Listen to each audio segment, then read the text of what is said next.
Hey semua, kembali lagi sama gua Ferdian. Nah, hari ini kita mau bikin asinan buah, tapi kita bikin menggunakan teknik lacto-ferment, di mana semua bahan difermentasi dulu, bahan yang untuk kuahnya kita gabung dengan garam, lalu kita fermentasi selama 5 hari untuk dapetin rasa asam dari asam laktat dan juga jadi ada probiotik. Nah, itu nanti udah jadi baru kita gabung dengan semua buah. Untuk yang pertama kali kita bakal bikin adalah kuahnya dulu, dan bikinnya juga simple. Di sini gua ada cabai merah, nanas, lalu ada kayu manis untuk menambah rasa dan aroma, wortel untuk menambah warna yang lebih menarik, dan juga di sini gua ada beetroot.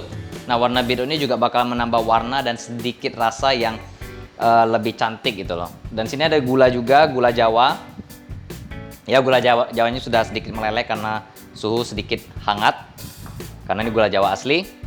Lalu kita ada garam dan air. Jadi prosesnya benar-benar nggak pakai otak, simpelnya. Kita timbang semua bahan jadi satu ke dalam kontainer.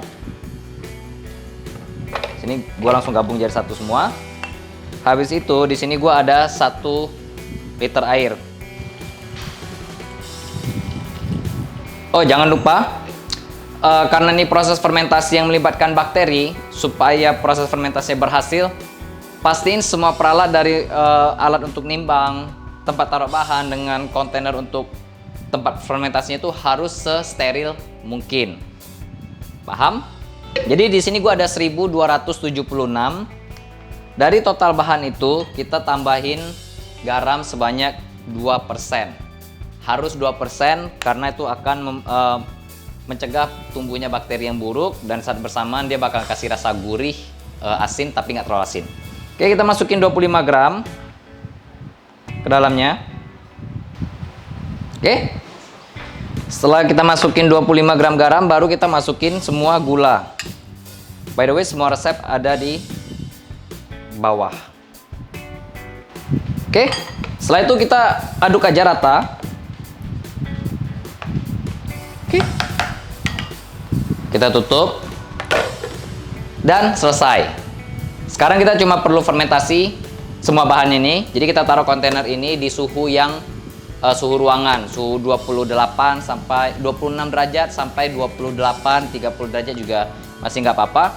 Kita diamin selama 5 hari.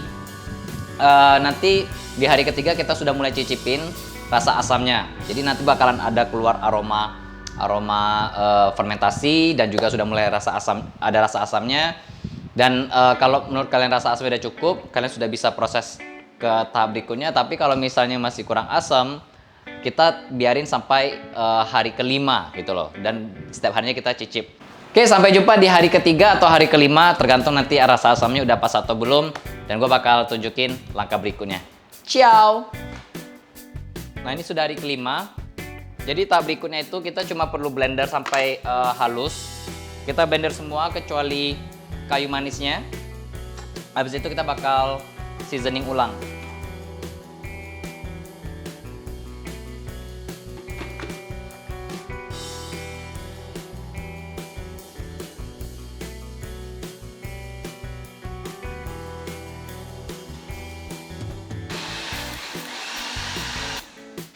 Oke.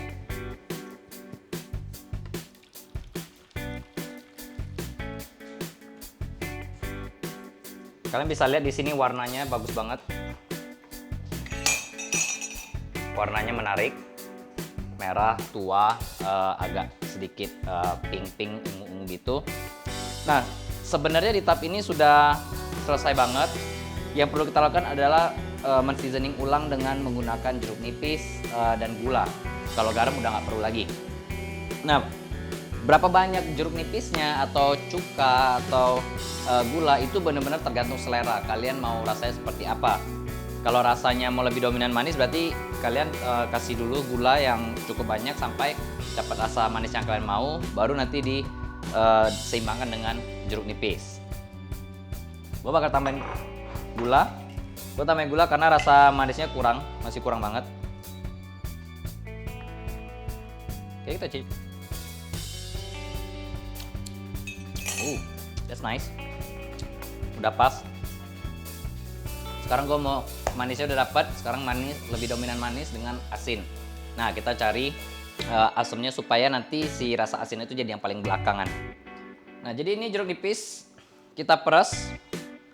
Nanti kulitnya itu dimasukin juga ke dalam, karena di dalam kulitnya ini banyak banget minyak atsirinya yang kasih aroma jeruk nipisnya itu wangi banget gitu. Pasti nggak ada biji lagi, baru kita masukin. Oke, asam udah pas, manis, asin belakangan, cukup. Jadi semua udah siap untuk platingannya. Gua ada gua ada belimbing yang udah dipotong.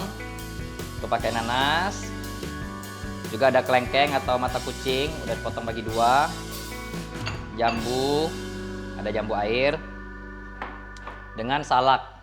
Nah, salaknya ini gua potong bagi dua, lalu gua timbang dengan air, lalu total air dengan si salaknya itu gua kali lagi dengan 2% garam. Nah, jadi gua masukin garamnya 2%, habis itu didiamin selama 2-3 hari supaya dia sedikit fermentasi juga, terus rasanya lebih gurih. Habis itu disaring, nah itu udah siap. Dan pilihan buahnya bener terserah buah apa aja, kalian juga bisa masukin pepaya, mangga, kedondong, mungkin juga timun, bebas, tapi ini yang lagi tersedia. Ini jadi kita tinggal masukin aja sesuai selera. Salad. Susun yang rapi biar makannya jadi lebih nafsu. Belimbing. Jambu air. Mungkin butuh mangkok yang lebih gede. But it's okay. Mata kucing. Habis itu di sini gua ada kacang untuk taburan terakhir, tapi sebelum itu kita siram dulu dengan kuah.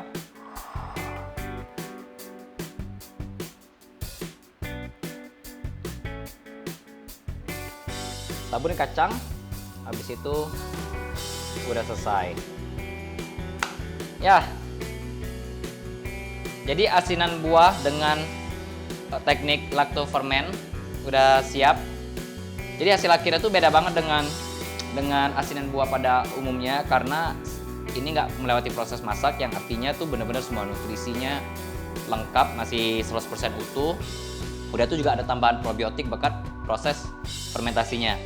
Nah, karena juga fermentasi ini bikin dia jadi asam, jadi rasa langunya itu juga banyak yang hilang. Kayak seakan-akan tuh dia bahan-bahannya itu seperti cabenya itu jadi mateng. Makanya proses fermentasi ini nggak perlu dimasak setelah digiling. Kalau rasanya kita coba ya.